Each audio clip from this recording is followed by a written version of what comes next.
Muy buenos días, estudiantes de BCH, BTP en Informática, BTP en Contaduría y Finanzas y BTP Administración de Empresas. Soy el docente Jorge Luis Paguada Portillo. Bienvenidos a una clase de este presente semestre. Comenzaremos diciendo que la clase que llevaremos en este semestre será la clase de Historia de Honduras. Para comenzar, vamos a contestar una pequeña pregunta de saberes previos. ¿Desde cuándo hablamos de Honduras como país? Podemos decir que se habla de Honduras como nación a partir del 15 de septiembre de 1821. Antes de esta época, sabemos que Honduras pertenecía a diferentes naciones. Recordemos que se considera en su momento como el inicio de nuestro, por así decirlo, territorio con la conquista y periodizaciones de la conquista. Y vamos a descartar un término que teníamos antes, que era el descubrimiento, lo cual sabemos que es erróneo porque sabemos que fue un encuentro entre dos grandes naciones. Continuando, vamos a decir que podemos hablar de Honduras como nación hasta el 15 de septiembre de 1821, que es considerada la fecha en la cual nosotros somos considerados como una república libre e independiente de las demás naciones. Ok, para comenzar vamos a discutir primero lo que es historia. Antes de comenzar a hablar sobre la historia de Honduras, tenemos que conocer algunos conceptos básicos. Para el primer concepto vamos a hablar de lo que es la historia como tal. Vamos a decir que es una ciencia social que estudia los acontecimientos importantes del pasado, del hombre, a través del tiempo, desde la aparición del ser humano hasta nuestros días. Uno de los padres de la historia, o considerado como padre de la historia, uno de los primeros fue el historiador, geógrafo, escritor y también relator de muchos de los relatos de su época, fue el griego Heródoto, el cual vivió entre 484 y 425 antes de Cristo. Debemos de recordar que Heródoto fue considerado como padre de la historia porque fue uno de los primeros en datar la historia como tal, de escribir lo que sucedía, de consumar todos los datos importantes y de llevar un dato o un registro histórico de todo lo que importaba en su época. Muy bien, ¿desde cuándo se data la historia? ¿O desde cuándo podemos decir que empieza la historia? Muy bien. Podemos decir que empieza cuando se empieza a recopilar toda la información o se empieza a datar por medio de la escritura. Todo hecho hablado o que pasa de una generación a otra tiende a cambiar. Recordemos que lo que hoy nuestros abuelos nos contaron, nosotros lo podemos contar de diferentes formas. Mientras que en un documento escrito, este relata la información, por así decirlo, verídica, que pasó en ese momento. Por eso se dice que antes de la invención de la escritura, pues estaríamos hablando de una prehistoria, o sea, antes de la historia escrita. Muy bien. Algunos de los objetos de la historia, o objetivos, perdón, de la historia, podríamos decir que son los procesos sociales o movimientos históricos.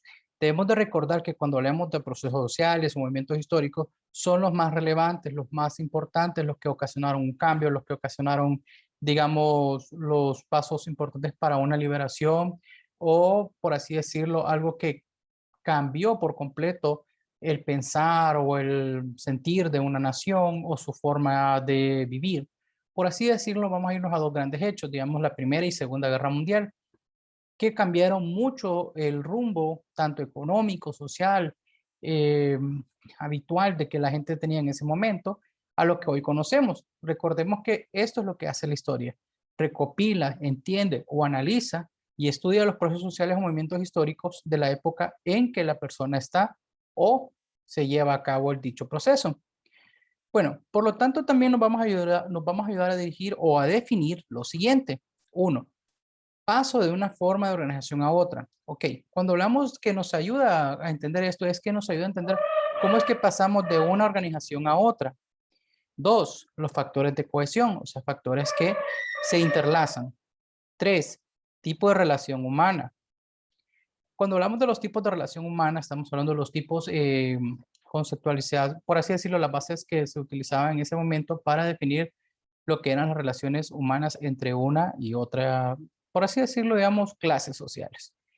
Cuatro, vamos a hablar de los cambios en la calidad de vida, cómo estas fueron empeorando, fueron mejorando, o cómo las mismas se fueron viendo afectadas por las diversas situaciones que conlleva el cambio en ese momento de la situación que la persona estaba pasando. Cinco, Las formas de producción. Esto es importante porque las formas de producción también nos definen las formas en que una persona vivía. Recordemos que hasta antes de la Revolución Industrial, vamos a hablar de una persona que se alimentaba y vivía para el campo y que básicamente sostenía a su familia con lo que obtenía del campo, lo cual vamos a ver con el tiempo y con algún esfuerzo, vamos a entender que este tipo de vida conllevaba grandes sacrificios. Ok, para continuar también vamos a hablar sobre las ciencias auxiliares de la historia. ¿Qué son las ciencias auxiliares? Son disciplinas afines o ciencias auxiliares de la historia. Son disciplinas que académicamente nos ayudan a evaluar y a efectuar las diferentes fuentes históricas que encontramos entre ellas. Esto quiere decir que la historia se va a basar en ellas para explicar ciertas situaciones. Digamos que si nosotros queremos conocer por qué se creó una estructura, cuáles son sus definiciones, vamos a estudiar la arqueología. Como ustedes pueden ver en la fotografía, ella se encarga de visualizar, de entender, de comprender los vestigios que dejaron unas generaciones anteriores. La antropología se encarga de entender o conocer todos los procesos del cuerpo humano y sus cambios. La etnología comprende o trata de analizar los diferentes, ¿cómo podríamos decirlo? Los diferentes modelos, conceptos que tenemos sobre la cultura u otra y también cuáles son los rasgos que comparten unas con otras, ya sea social, cultural, políticamente hablando o simplemente de la forma social en que éstas se han evolucionado o conllevan su conformación. Muy bien, tenemos también a la economía como tal. La economía nos permite comprender y analizar cómo es que estas naciones sus diferentes dirigentes han logrado superar o desmejorar su economía y cómo estas afectan a la relación social. Ahora, la otra que tenemos a la par es la geografía, donde nos ubica o nos ayuda a entender dónde está o en qué lugar fue comprendido un hecho histórico.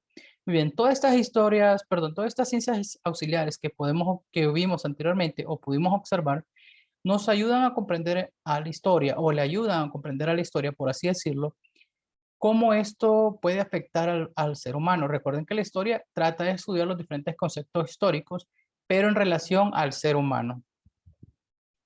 Muy bien, las asignaciones para esto van a ser las siguientes. Investiga como mínimo 5 aportes que Aristóteles dio a las ciencias y al mundo. 2. Investiga otras 5 ciencias auxiliares de la historia que se deben describir por lo menos sus objetos de estudio, como en los ejemplos anteriores. Recuerden que esto solo vamos a escribir, por así decirlo, 2 renglones por cada ciencia auxiliar que encontremos. Gracias por su atención. Cualquier pregunta, duda o cualquier incógnita que tengan, pueden hacerla llegar. Recuerden que las clases van a estar en la plataforma y si ustedes tienen alguna duda o no pueden subir su tarea, por favor se comunican conmigo a mi chat privado. Cualquier duda, estamos a la orden. Muchas gracias. Espero que pasen un lindo día.